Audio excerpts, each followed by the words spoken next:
Hello everyone, welcome to YouTube infinity channel. आज आपण start करणार आहे आपला नेक्स्ट क्वेश्चन सिरीजला.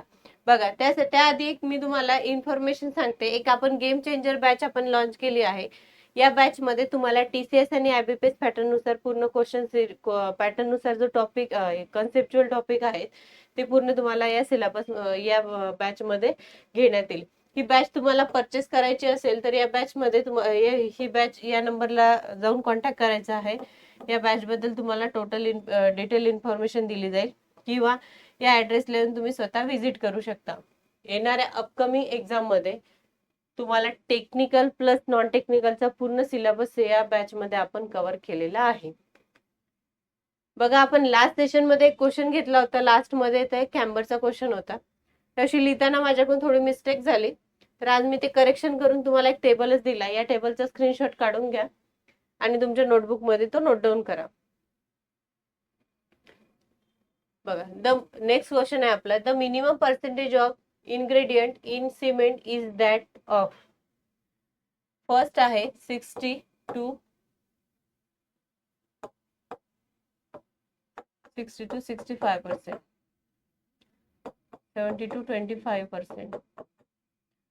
ॲल्युमिना आहे 3 to 8%, 0.5 to 6%. Minimum percentage of ingredient विचारलाय सिमेंटचा, तर मॅग्नेशियम ऑफ ऑक्साईड आहे. मॅक्झिमम विचारलं असतं तर लाईम आलं असतं, सिलिका आलं असतं, ॲल्युमिनियमचं विचारलं असतं 3 to 5 आलं असतं. सॉरी. नेक्स्ट बघा, मी तुम्हाला हा चार्ट दिला. याच्यामध्ये लाईमचं पर्सेंटेज दिलेलं आहे, सिलिकाचं दिलं आहे, ॲल्युमिनियमचं दिलेलं आहे, आयर्न ऑक्साईडचं दिलं आहे, मॅग्नेशियमचं किती आहे, अल्कलाईटचं किती आहे आणि सल्फर डायऑक्साईडचं ट्रायऑक्साईडचं किती आहे. बघा, हा चार्ट तुम्हाला करायचा, याच्यामध्ये पर्सेंटेज लक्षात ठेवायचा. नेक्स्ट आहे in a typical staircase which statement is correct. बघा, the number of riser are some number of tread. Riser and tread same आहे का नाही. स्टेअर केस विचारलेला आहे आपल्याला, करेक्ट स्टेटमेंट विचारलेलं आहे. Number of riser in one shorter than नाही. Number of riser one more than number of tread. Rise equal to tread plus 1 घेतो आपण. There is a no relation between the number of rise, हे पण नाहीच आहे. बघा, आपलं right answer आहे सी आपलं राईट आन्सर आहे.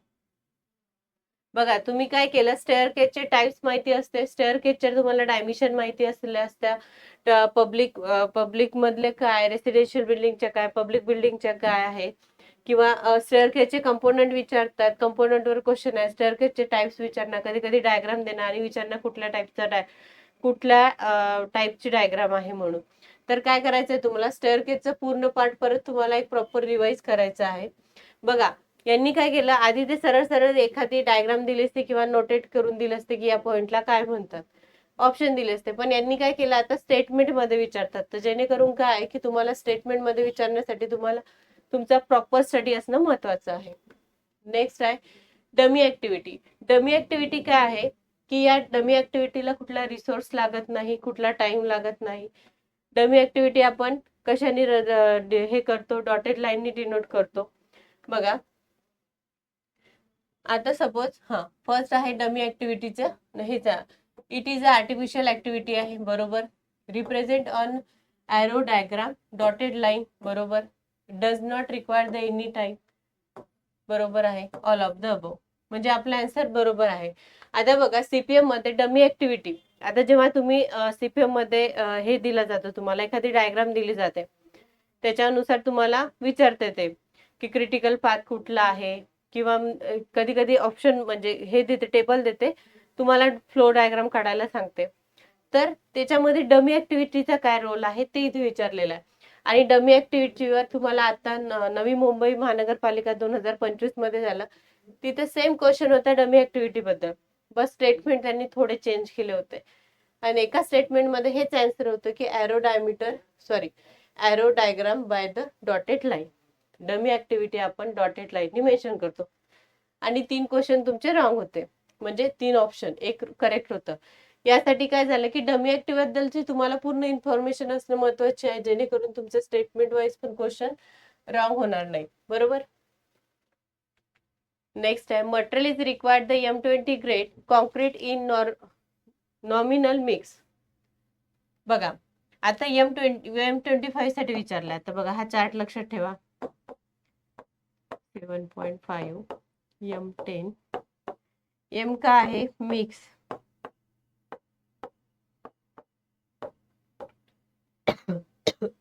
सॉरी. आता यामध्ये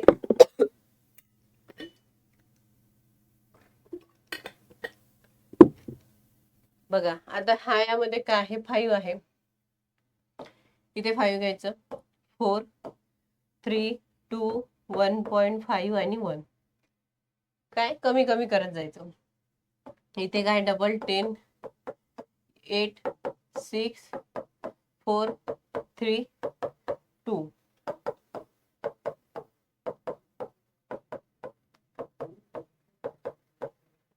बघा आता काय विचारलेलं आपल्याला M25 बद्दल विचारलंय ना. M20 चा रेशिओ काय 1:1:2 1:1:2 हा आपला आन्सर आहे. 1:36 विचारला असता तो M10 चा असता. 1:240 विचारला असता M15 चा. 1:M20 असेल तर 1:1.5 × 3 हा झाला असता तुमचा ए ऑप्शन. आणि आपल्याला M20 ग्रेड साठी विचारला. आणि हा एक चार्ट असा लक्षात ठेवा जेणेकरून तुम्हाला पाठ करायचं काम नाही. इथे 5 आहे ना, तर 5 पासून स्टार्ट करायचं आणि 1 1 नी कमी करायचं. इथे हाफनी कमी करावं लागते. नेक्स्ट आहे size of cube testing concrete shawl बी. बघा आता कॉन्क्रीट बद्दलचा क्वेश्चन विचारला आहे. कॉन्क्रीट साठी आपण कुठला टेस्ट करतो, परत कॉन्क्रीट मध्ये कुठला ऍडमिक्सचर यूज करतो हे पण तुम्हाला वाचायचं आहे. परत डायमेन्शन वर प्रश्न आहे. कॉम्प्रेसिव्ह स्ट्रेंथ टेन्साइल स्ट्रेंथ काय असते कॉन्क्रीट मध्ये त्याच्यावर क्वेश्चन विचारलेले आहे. आता बघा 100 mm 100 mm 100 mm 100 mm. आता हे काय झालं लेस दॅन 20 mm ऍग्रिगेट. जेव्हा लेस दॅन 20 mm ऍग्रिगेट असेल तर आपण क्यूबची साईज जी घेतो ती 100 mm 100 mm 100 mm घेतो. जेव्हा 150 150 150 केव्हा घेतो की जेव्हा 20 mm पेक्षा जास्त असेल ऍग्रिगेटची साईज. ऍग्रिगेटची साईज तर तेव्हा आपण 150 150 150 mm घेतो. आणि बघा आणखी एक हा झाला कॉन्क्रीटचा. सिमेंट साठी आहे 7.06 7.06 into 7.06 into 7.06 मध्ये हे दिलं आहे तुम्हाला सिमेंट साठी. आता इथे तुम्हाला कॉन्क्रीट साठी विचारलेलं. सिमेंट आणि कॉन्क्रीट साठी काय कुठले कुठले टेस्ट आहेत त्या पण करून जायच्या आहेत. बघा नेक्स्ट आहे the expansion of the cement should not exceed blank space for any types of Portland cement. बघा पोर्टलँड सिमेंट साठी जे सिमेंटची टेस्ट करतो आपण ती एक्सपांड काय कितीने होते ते विचारलं की त्याची म्हणजे 10 mm पेक्षा जास्त झाली नाही पाहिजे किंवा 5 mm पेक्षा जास्त झाली नाही पाहिजे किंवा 20 mm पेक्षा जास्त नाही झाली पाहिजे. ते तो क्वेश्चन विचारलेला आहे. Not exceed. बघा आता याच्यामध्ये काय आहे की ऑर्डिनरी पोर्टलँड सिमेंट विचारलाय तुम्हाला. Ordinary Portland cement, rapid hardening cement, low heat cement ही झाली तुमची 10 mm पेक्षा जास्त नको आहे. आता 5 mm साठी काय सुपर सल्फेट सिमेंट आणि हाय ॲल्युमिना सिमेंट. हाय ॲल्युमिना सिमेंट ह्यासाठी आपण 5 mm पेक्षा जास्त एक्सपांड नाही होत म्हणजे करायला नाही पाहिजे. आणि इथे ordinary Portland cement, rapid hardening cement, low heat cement मध्ये आपण 10 mm पेक्षा नाही करत. ह्या दोन कंडिशन लक्षात ठेवायच्या आहेत. नेक्स्ट आहे हिटोग्राफ इज रिप्रेझेंट. आता बघा हिटोग्राफ काय आहे. हिटोग्राफ आहे एक हायड्रोग्राफ आहे, एक युनिट हायड्रोग्राफ आहे, आणि हे तुम्हाला हायड्रोग्राफचं काय आहे की तुम्हाला ग्राफच्या रेंज विचारते किंवा ग्राफचं हे विचारते की एक्स ऍक्सिस आणि वाय ऍक्सिस मध्ये काय आहे, काय कशाने डिनोट करतो. आता हिस्टोग्राफ मध्ये काय आहे, इथे आहे तुमचा टाइम, इथे आहे इंटेन्सिटी, ही इंटेन्सिटी असते. तर हा जो ग्राफ आहे तो कशाने रिप्रेझेंट केलेला आहे, इंटेन्सिटी विथ टाइमनी. आता हायड्रोग्राफ आहे तो कशाने रिप्रेझेंट करतो, डिस्चार्ज इंटू टाइम. हायड्रोग्राफ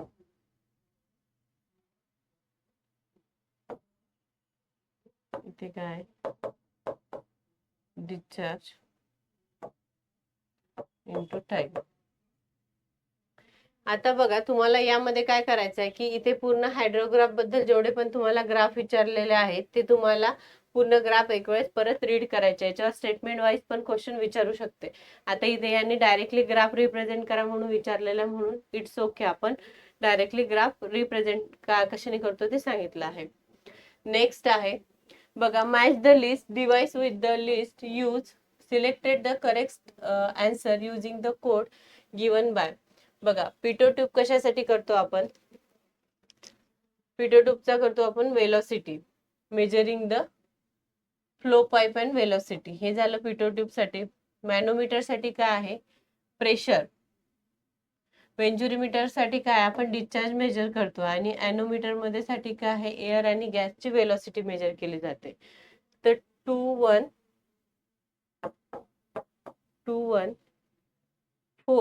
3 म्हणजे सी आपला आन्सर करेक्ट असणार. आता बघा यामध्ये काय करायचंय तुम्हाला, वेंजुरीमीटर मध्ये पण वेंजुरीमीटर ओरिफिस मीटर काय असते त्याची डायग्राम बघायची आहे. तिथे तुम्हाला डायमेन्शन विचारलेलं आहे. कधी कधी तुम्हाला विचारणार की व्हेंच्युरोमीटरची डायग्राम देणार आणि विचारणार की याचं म्हणजे त्याचं नेम काय आहे. इथपर्यंत पण क्वेश्चन बऱ्यापैकी विचारलेला आहे. बघा तुम्हाला एक क्वेश्चन व्हेंच्युरोमीटर दाखव.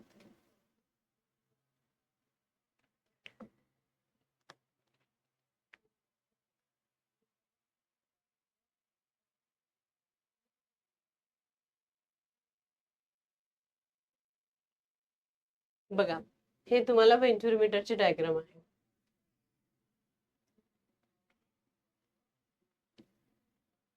बघा इथे काय आहे, पाईपचा फ्लो आहे, हा फ्लो इन आहे, हा फ्लो आउट आहे.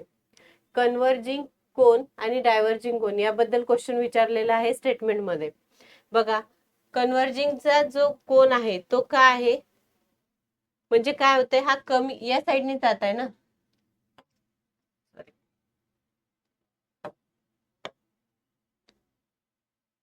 हा बघा या साईडने हा असा जात आहे बरोबर.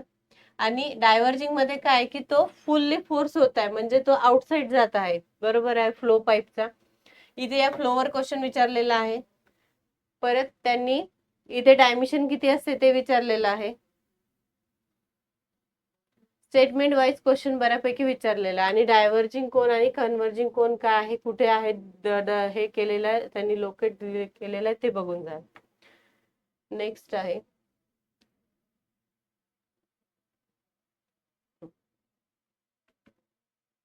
the length of line measured with 20 meter chain was found to be the 634.4 meter if the chain was 5 centimeter too long throughout the measurement, then the true length of the line. बघा याच्यामध्ये आपल्याला त्यांनी true length विचारलेली आहे. True length मध्ये काय, magnetic bearing plus minus declination, sorry हा true बेरिंगचा formula, आपल्याला ट्रू लेंथ काढायची आहे ना. ट्रू लेंथ मध्ये काय आहे की तुमची wrong length upon corrected length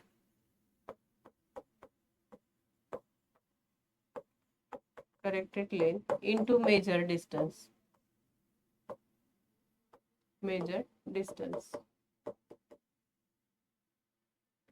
यामध्ये काय आहे की तुम्हाला किती दिलेले आहे, रॉंग स्केल 20 मीटरची आहे, सेंटीमीटर मध्ये दिलाय तर ती 20 मीटर मध्ये मीटर मध्ये 0.20 20.0.5 आणि ही तुमची करेक्टेड स्केल इंटू मेजर्ड किती आहे 634.4.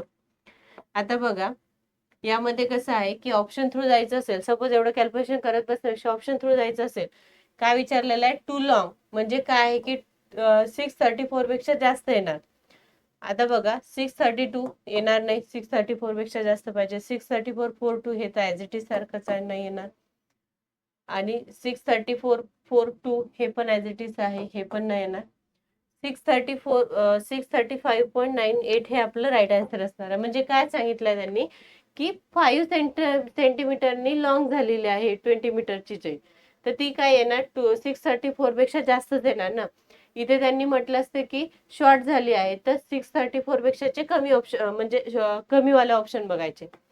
आणि खूपच नियर बाय दिलं असेल तर मग तुम्हाला इथे कॅल्क्युलेशन करावंच लागते.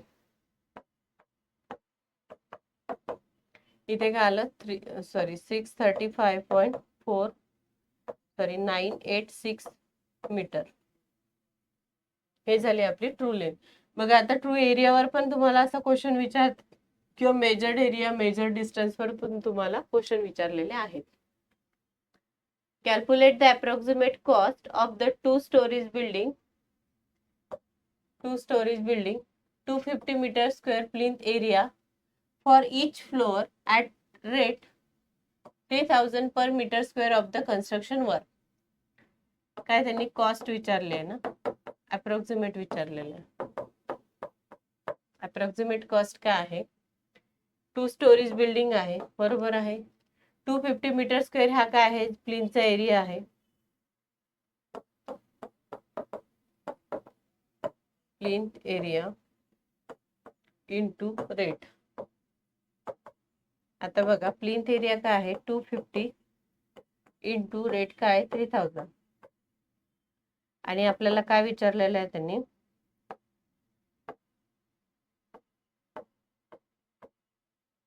25-75 आणि हे 40.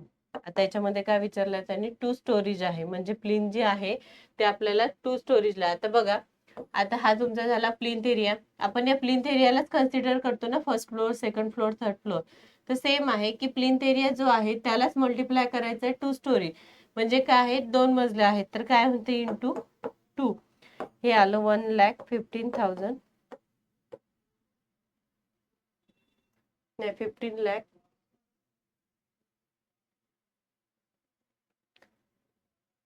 फोर्थ, बरोबर आहे. हे इथे शून्य पाहिजे. बघा परत एक वेळेस कॅल्क्युलेशन करा.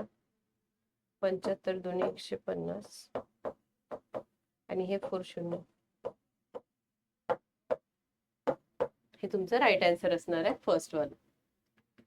बघा which of the following is not required to prepare a detail estimate. बघा आता आपण एक क्लास सेशन मध्ये क्वेश्चन घेतला, detail estimate, approximate estimate, plinth estimate, cubic estimate, plus आणखी काय कुठले सांगितलेत मी तुम्हाला, revise estimate, supplementary estimate, annual estimate. जे पण एस्टिमेट सांगितले त्यावर क्वेश्चन परत रिपीट झाला आहे. बघा याच्यामध्ये त्यांनी विचारलंय की डिटेल एस्टिमेट आपण म्हणजे हे काय प्रिपेअर करतो डिटेल एस्टिमेट साठी. मी काय सांगितलेलं आहे की सपोज डिटेल एस्टिमेट करायचं असेल तर तेव्हा काय पाहिजे, आपला प्लॅन, तुमची ड्रॉइंग, तुमचं स्पेसिफिकेशन, हे जे तुमच्याकडे पूर्ण क्लिअर असेल तेव्हाच आपण डिटेल एस्टिमेट काढू शकतो. म्हणजे ॲक्युरेट इन अँड ॲव्हरेज नाही, ॲक्युरेट व्हॅल्यू काढू शकतो आपण. इन अँड ॲव्हरेज मध्ये अप्रॉक्सिमेट व्हॅल्यू काढतो आपण. बघा ड्रॉइंग असणं आपली, हे काय रिक्वायर्ड कशाची आहे, सॉरी नॉट रिक्वायर्ड विचारलं आहे. आधी आपण रिक्वायर्ड कुठले कुठले असते, ड्रॉइंग असते, स्पेसिफिकेशन असते, ॲटम रेट पण रिक्वायर्ड राहते आपल्याला डिटेल एस्टिमेट काढण्यासाठी. आउट गोईंग हे असं काही डिटेल एस्टिमेट मध्ये नसते, त्यामुळे आपल्याला नॉट विचारलाय तर आपला आन्सर असणार आहे 4. Which of the following statement is a true regarding seal. बघा यांनी सील एरिया विचारलेला आहे.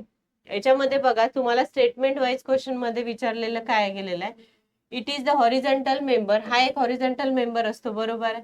The bottom of the window is opening, हे पण बरोबर आहे. ही झाली तुमची विंडो.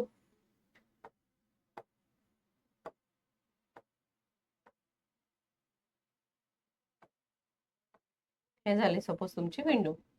या विंडोच्या बॉटम साईडला जी असते ते तुमची झाली स्टील लेवल. ही काय तुमचा हॉरिझॉन्टल मेंबर आहे. त्यांनी बरोबर दिलं, horizontal member at a bottom of a window in opening. बरोबर आहे. Take a structural load wall above the opening. नाही. It is the protect the window of the building from the sun. चुकीचं. It is the vertical wall at the terrace level in provide the protection. Wrong. काय विचारलंय तुम्हाला? Window बद्दल विचारलेलं आहे. बघा, आपण विंडोमध्ये काय आहे, विंडोचे टाईप्स बघितले आहेत, विंडोचे कंपोनंट बघितले आहे. विंडोच्या कंपोनंटवर क्वेश्चन आहे. याच्या आधी एक क्वेश्चन येऊन गेलेला आहे की टाईप्स विचारलेले आहेत की कुठल्या टाईपची विंडो आपण कुठे प्रोव्हाइड करतो, त्यावर क्वेश्चन विचारलेले आहेत. त्यासाठी काय करायचं आहे, तुम्हाला कन्सेप्ट पूर्ण क्लिअर करायचं आहे, जेणेकरून तुम्हाला स्टेटमेंट विचारो किंवा 4 ऑप्शन देऊन तुम्हाला एलिमिनेशन मेथडनी पण ते सॉल्व्ह करता येते. नेक्स्ट आहे reinforce cement concrete RCC work including beam, slab आणि column most commonly estimate on the base of.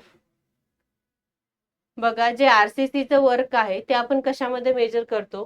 Column झालं, स्लॅब झालं, बीम झालं, हे करतो आपण मीटर क्यूब मध्ये. टन मध्ये आपण steel per linear metre is a rebar length, हे काही नाहीये.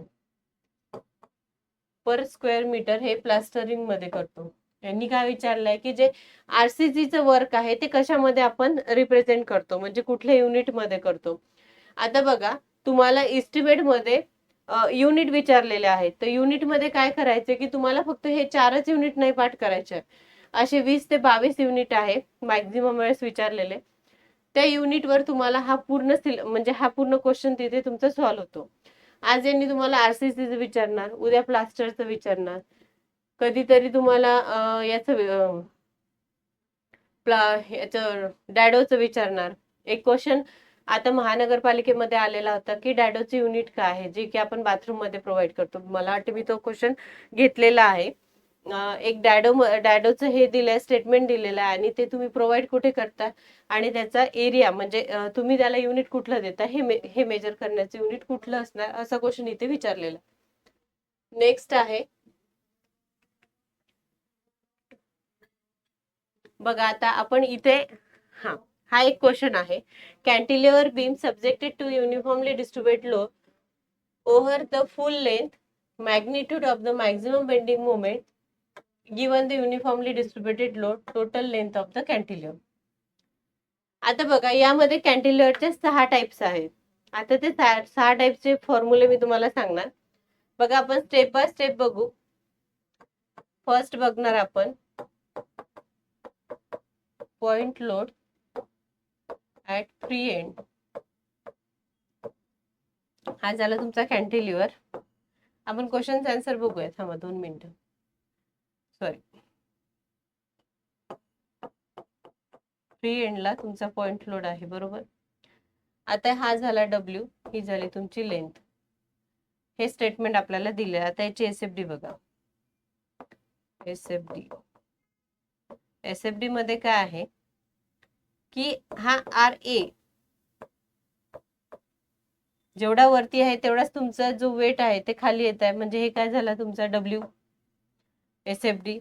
आता बीएम एसएफडी मध्ये तुमचा हा आला फक्त लोड, म्हणजे त्याच्यामध्ये आपण एसएफडी मध्ये काय करतो, कॅल्क्युलेट फक्त तुमचे व्हर्टिकल लोड कॅल्क्युलेट करतो, आणि बेंडिंग मोमेंट मध्ये काय करतो, व्हर्टिकल लोड इंटू त्याचं डिस्टन्स, म्हणजे मोमेंट घेतो आपण त्याची बेंडिंग मोमेंट मध्ये. हे झालं तुमचं एसएफडी मध्ये. आता बीएमडी मध्ये बघा, हा डब्ल्यू इंटू एल, हे काय झालं डब्ल्यू इंटू एल, आणि हा झाला डब्ल्यू. हा झाला तुमचा एसएफडी, हा झाला तुमचा बीएमडी, बरोबर. सेकंड आहे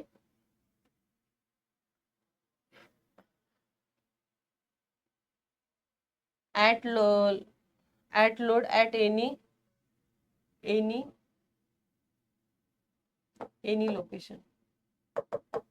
location of point, any location of load.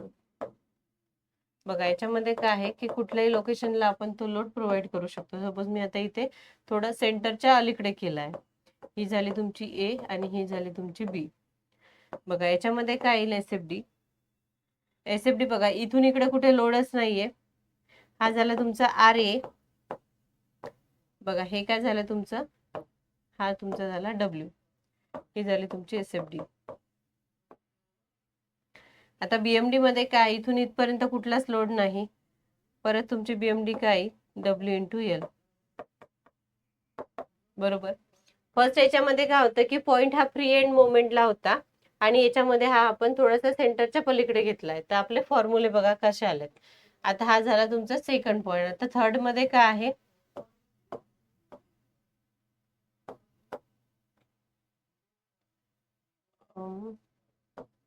UDL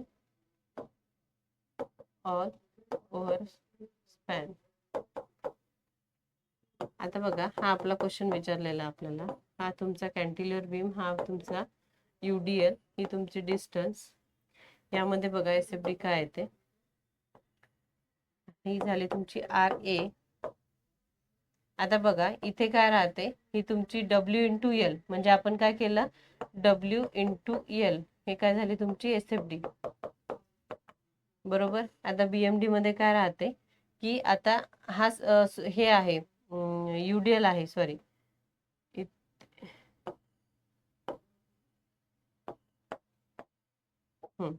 हे जे आहे एसएफडी, याच्यामध्ये काय होतं की तुम्हाला असा स्लोप आला असता. हा UDL आहे. तर आधीच्या डायग्राम मध्ये काय होतं की पॉइंट लोड होता म्हणून आपण सरळ सरळ घेतला, म्हणजे स्ट्रेट लाईन घेतली. पण UDL आहे तर आपल्याला स्लोप घ्यायचा. हे झालं W इंटू एल. नेक्स्ट आहे आता इथे काय आहे, W into L by 2. Sorry, W into L by 2. हा झाला तुमचा. याच्यामध्ये काय आहे, WL स्क्वेअर बाय 2. बघा याला एल स्क्वेअर झाला 2 आणि W आपल्याला काय दिलेला आहे त्यांनी, WL स्क्वेअर बाय 2. हा काय झाला की UDL असल्यामुळे हा पण काय झाला, स्लोप मध्ये येते. बरोबर, म्हणजे पॅराबोलिक येते. सॉरी, हा असा पॅराबोलिक. हा झाला WL स्क्वेअर बाय 2. आता आपल्याला काय विचारलेलं आहे, maximum bending moment, uniformly distributed load दिलेला आहे, लेंथ पण घेतली आपण, कॅन्टिलिव्हर पण बीम दिलेला आहे. त्यासाठी आपला आन्सर असणार आहे WL square by 2. Maximum bending moment, he bending moment विचारली. त्यांनी आपल्याला एसएफडी विचारली असते तर W इंटू एल झालं असतं. नेक्स्ट क्वेश्चन आहे, आता 4th नंबरची कंडिशन आहे, UDL ॲट एनी लोकेशन. म्हणजे कुठल्या पण लोकेशनला UDL. आता बघा सेम, आपण आधी ओव्हरऑल स्पॅनवर घेतला, आपण फक्त इथपर्यंत घेऊया. याची एसएफडी बघा कशी येणार. हा झाला W into L. Sorry,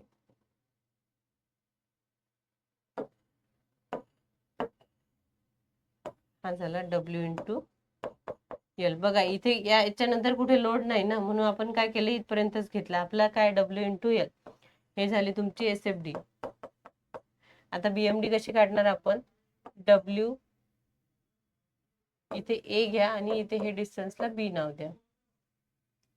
W into A into एचा square by, sorry A by 2. A by 2. तर हे काय झालं, W एचा स्क्वेअर बाय 2. हे झाली तुमची बीएमडी. याचा पण काय येईल, पॅराबोलिक, BMD. ह्या 4 कंडिशन आहे. आणखी एक 5वी कंडिशन आहे, UVL. UVL ची कंडिशन बऱ्यापैकी विचारलेली आहे आतापर्यंत. हा काय झाला तुमचा W, ही झाली तुमची लेंथ. आता याचा एरिया काढावा लागते. एरिया काय असते, 1/2 इंटू W इंटू एल. हे काय झालं, तुमची हाईट झाली W इंटू एल. आणि L/2 आपण हाफ डिस्टन्सवर त्याला L/2. हे काय झालं, WL चा स्क्वेअर अपॉन 4. हे झालं तुमचं UL चा SFD. आपण काय केलं, त्याला एरिया काढला. सॉरी, ही झाली तुमची BMD. आता एरियामध्ये ह्याच्यामध्ये काय येणार, SFD मध्ये तुम्हाला काय येते की लास्ट मध्ये त्यांनी हे विचारलेलं आहे की तुमचा पॉइंट लोड आहे तो कसा असणार. सॉरी, हे जी तुम्हाला मी कॅल्क्युलेशन सांगितलं हे झालं तुमचं.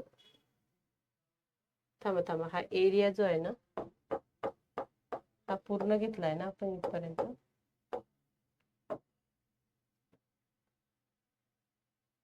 आता आपल्याला काढायची आहे SFD.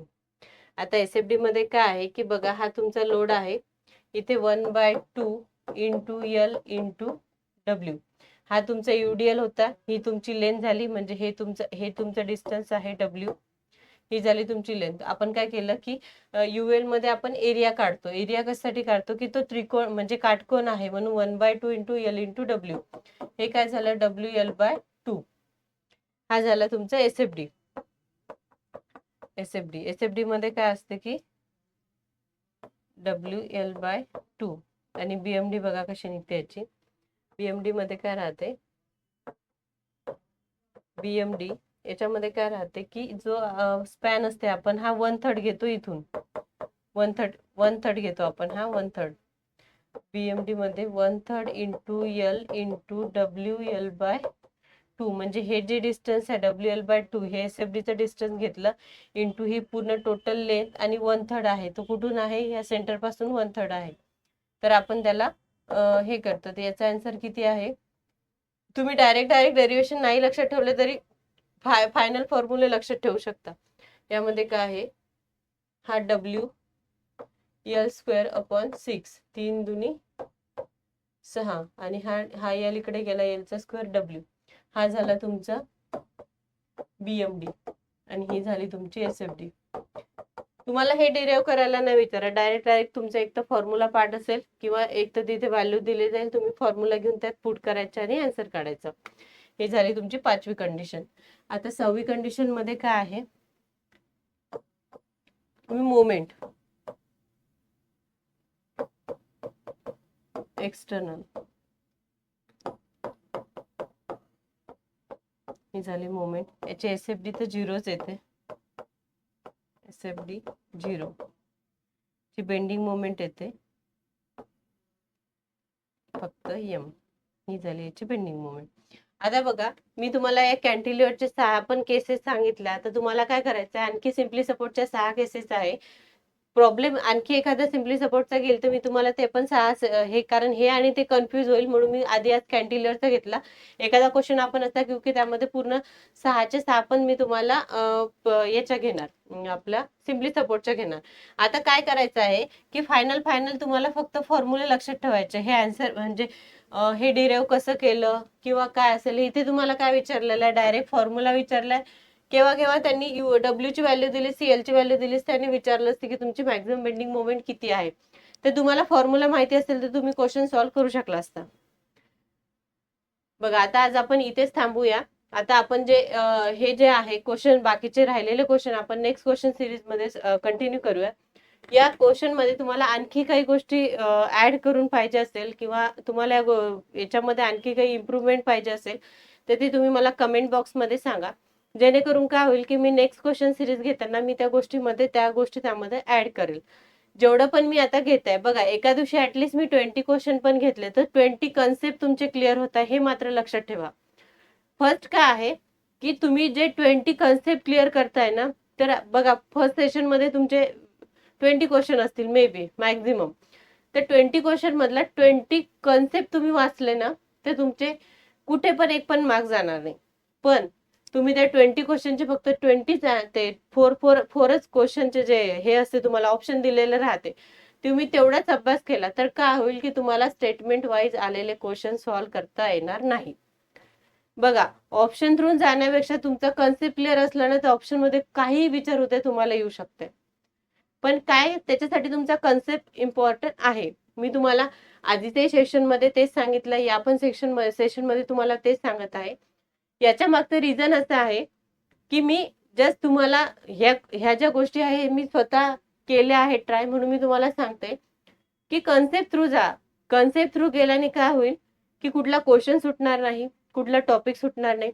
बघा रोजचे तुम्ही ऍटलीस्ट माझी सपोज आता क्वेश्चन सिरीज तुम्ही बघत असणार, बघितले 20 कन्सेप्ट वाचा. 20 कन्सेप्ट वाचायला तुम्हाला 2 ते 3 तास देते मी, बरोबर. ठीक आहे, टेक्निकलचा अभ्यास ठेवून द्यायचा. नंतर तुम्ही नॉन टेक्निकल हातात घ्या. नॉन टेक्निकल मध्ये तुम्हाला मराठी आहे, इंग्लिश आहे, व्होकॅब्युलरी आहे, परत जीके जीएस आहे, जनरल नॉलेज आहे, बुद्धिमत्ता चाचणी आहे. टेक्निकलचा सिलेबस तुम्हाला कव्हर करायचा असेल तर तुम्ही या थ्रूच कव्हर करू शकता, कारण सिलेबस आहे खूप मोठा. पण आपल्याला कसं जायचं आहे की आतापर्यंतच्या एक्झाम मध्ये जे पण क्वेश्चन विचारलेले आहेत तो कन्सेप्ट क्लिअर करायचा आहे. बघा याच्या पलीकडे कुठेच क्वेश्चन गेलेला नाहीये. आधी पण सिमेंटवर क्वेश्चन विचारत होते, आज पण त्याच कंटेंटवर क्वेश्चन विचारते. आधी पण ब्रिकवर विचारत होते, आता पण त्याच कंटेंटला विचारते. फक्त त्यांचा वे जो आहे तो चेंज झाला आहे तुमचा. म्हणजे त्यांनी स्टेटमेंट किंवा हाय लेवल विचारणार की तो वर्ड तुम्हाला माहिती नसणार. तर मी तुम्हाला तेच सांगते की वाचण्याचा म्हणजे जे तुमची रिडिंग करण्याची स्पीड आहे ती वाढवा. म्हणजे काय होईल की सपोज आता डोअर विंडोचा टॉपिक आहे, विंडोजची रिव्हिजन करायला मॅक्झिमम 15 मिनिट धरा. मॅक्झिमम 15 मिनिटात तुम्हाला काय करायचं आहे, पटापट डायग्राम बघायचे आहेत, फंक्शन काय ते बघायचे आहेत, कंपोनंट काय आहे. आणि बघा डोअर विंडो आपले डेली यूज मध्ये आहे, तर ते तुम्ही स्वतः इमॅजिन करू पण शकत आणि ते लक्षात ठेवायला इझी आहे. सिमेंट आहे, सिमेंटचे टेस्ट आहे, लिहा ना तुम्ही शॉर्ट फॉर्म मध्ये तुमचे लिहा. सिमेंटच्या टेस्ट लिहा, त्या कशासाठी परफॉर्म करतो. एखादी टेस्ट मध्ये दिलेली आहे, सपोज साऊंड नेट टेस्ट दिलेली आहे, त्याचं डायमेन्शन विचारणार, छोटीशी डायग्राम काढा, तिथे डायमेन्शन लिहत चला. म्हणजे जेवढं तुम्ही रिडिंग आणि ते लिहिणार तेवढं तुमची प्रॅक्टिस जास्त होणार. आम्ही पण ह्याच गोष्टी केल्यात, आम्ही फार काही वेगळं काही करत नाही. हाच अभ्यास आहे, हाच सिलेबस आहे, हीच मेथड आहे. फक्त आता काय झालंय की आधी सवय झाली होती की 4 क्वेश्चन करायची फक्त, आता आपल्याला ते क्वेश्चन न करता आपल्याला स्टेटमेंट वाचायचे असते, म्हणून आपल्याला तो वे चेंज करायचा आहे. बस मला तुम्हाला हेच सांगायचं आहे की सिलेक्शनच्या जवळ तुम्हाला जायचं असेल तर तुमचे कन्सेप्ट मोस्ट इम्पॉर्टंट आहेत. ठीक आहे, चला थँक्यू. भेटूया आपण नेक्स्ट क्वेश्चन सिरीज मध्ये. क्वेश्चन सिरीज तुम्हाला आवडली असेल तर नक्की लाईक करा.